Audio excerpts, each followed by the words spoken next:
Alright, we are recording. We are good to go. Oh, alright, so you want my first question? Yep. Alright, okay. Are you a religious pluralist? I have no idea what that is, man. You gotta explain. Okay, well, you said in your video that you can know Jesus without knowing that you know him. Right. So it sort of works that you it sort of works without you giving it any sort of input. You know, you could equally say that of a Hindu or someone like that. Yeah. Well, basically, like, this is what I'm saying, man. Like, I don't believe that God is hung up on a name or someone agreeing about an event that happens in history. I believe that Jesus is the love that is in the world and in and of everything. He's also a person, yes, and he will show himself at some point. But he is in all humans as love, and I believe that you do have to know who he is and follow him consciously in order to work with the Holy Spirit to become like Jesus, or to have him take you over in this world. But when we're talking about salvation, when you die, I think that is only a matter of, I think the only thing that God looks at is, did you squander the love that you were given when you were born, or did you let it grow and use it? And so I think that whenever someone acts out of love and is you know, allows themselves to grow and be a caring, feeling human being, they are engaging with Jesus, the real Jesus, even if they don't know his name.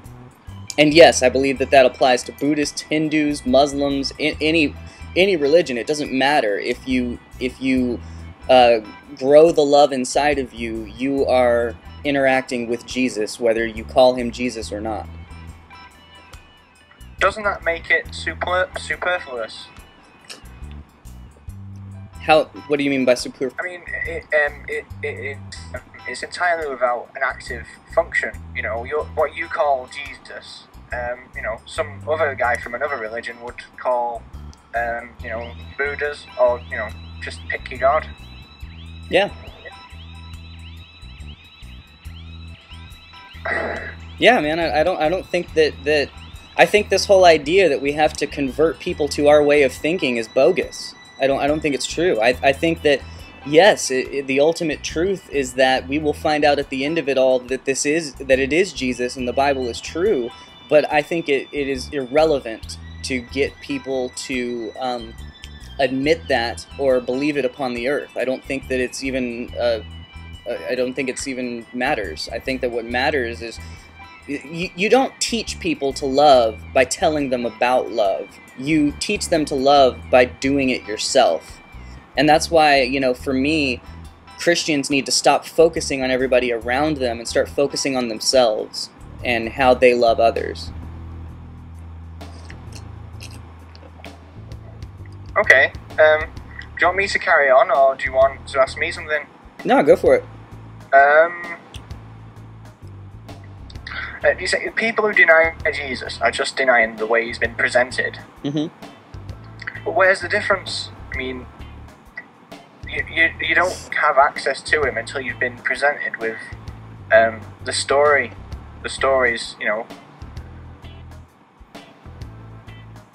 The difference is, the thing is, man, like, right now, there are all kinds of people talking about Jesus and presenting him to you, and people latch on to the person that presented it. Like, let's say that the first you ever heard of Jesus was from the Westboro Baptist church lady. You'd think he was this horrible, evil, mean judge who was just ready to send everybody to hell.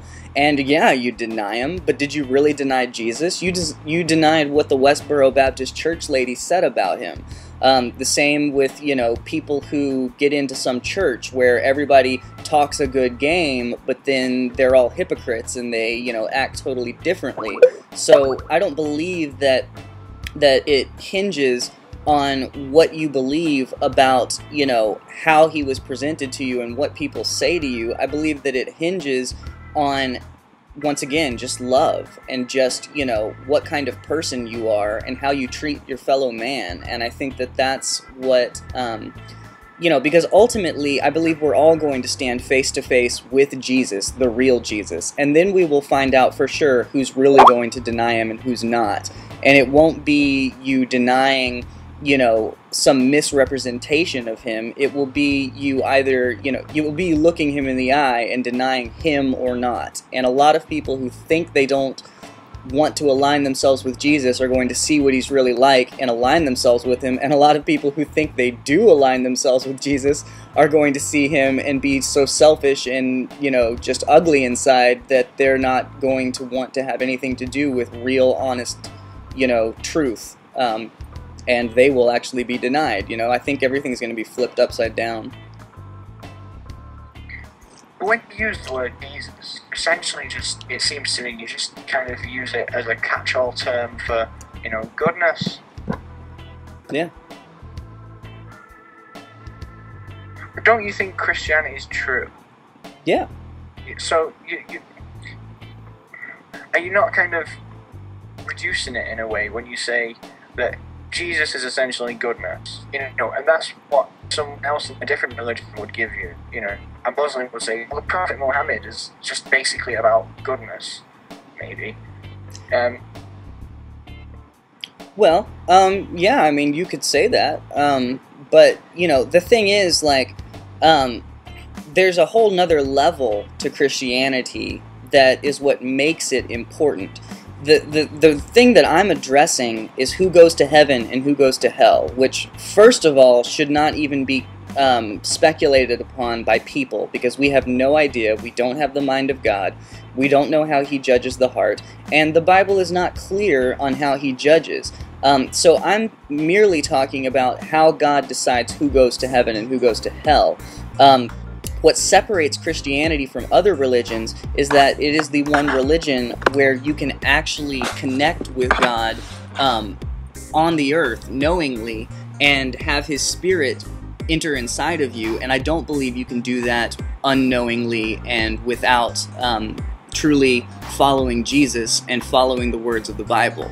But that's a whole different thing entirely. It's like, are we talking about where you go when you die, or are we talking about you becoming what you were created to be on the earth? You know, and so I would say that a Muslim or a Hindu is at a disadvantage to actually walking in the true power of the Holy Spirit without, you know, actually inviting Jesus inside of them and inviting, you know, his Holy Spirit and all that stuff. But as far as where they go when they die, I think that's just a matter of God taking a look at their heart and deciding if they have a capacity for love or don't.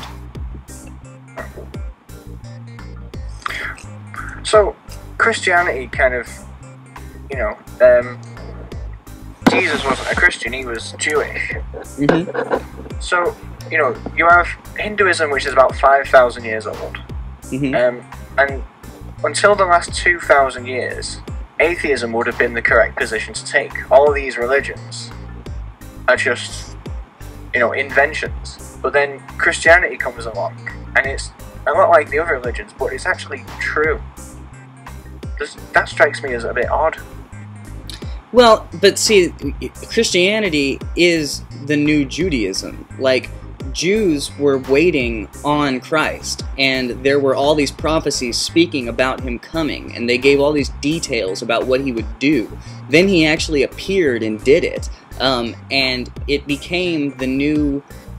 basically, what it was God putting an end to his punishment of man on the earth. Like, up until that point, God would witness what man did to a certain point, and then once he had had enough, he would warn them through prophets that if you don't change, I'm going to destroy you. When they wouldn't change, he did destroy them, and Jesus came and put an end to that, so that now there's no more condemnation, and everybody's forgiven for everything that they've done.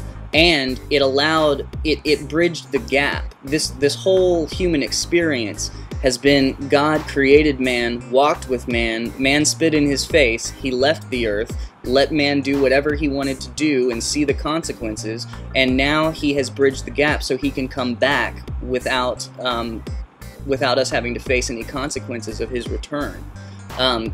And so, I mean, sure, I understand where you're coming from, because you say there's so many different thought processes and, you know, all this stuff.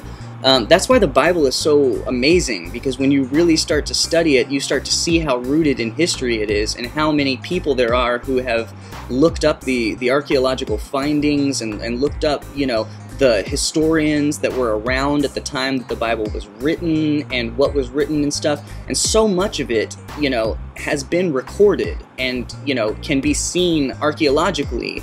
And so, you know, that's all we have to go by. But if you went back a few thousand years, it would have been much more of a no-brainer, because people would have just remembered these things happening and gone, yeah, this supernatural God of Israel has been doing some crazy stuff, and we can't deny it, you know? So, I mean, you know, I get that now we're in a place where we're just reading about this stuff, so we're trying to choose between different religions. But from my readings and my findings, I think that, you know, Christianity is the only one that is rooted so much in history and has so much eyewitness proof and so much, you know, just to me it's undeniable. You know, like I could say that, you know, you went and you know, destroyed the jihad regime in Iraq with your bare hands, and you flew through the sky and beat the crap out of them, and then I could try to convince a bunch of people that they should follow you to the death, all I wanted. But would I get anywhere? You know, like, obviously when Christianity was passed around, people believed it for one reason or another, you know, and that in itself is something that means it should be given a hard look.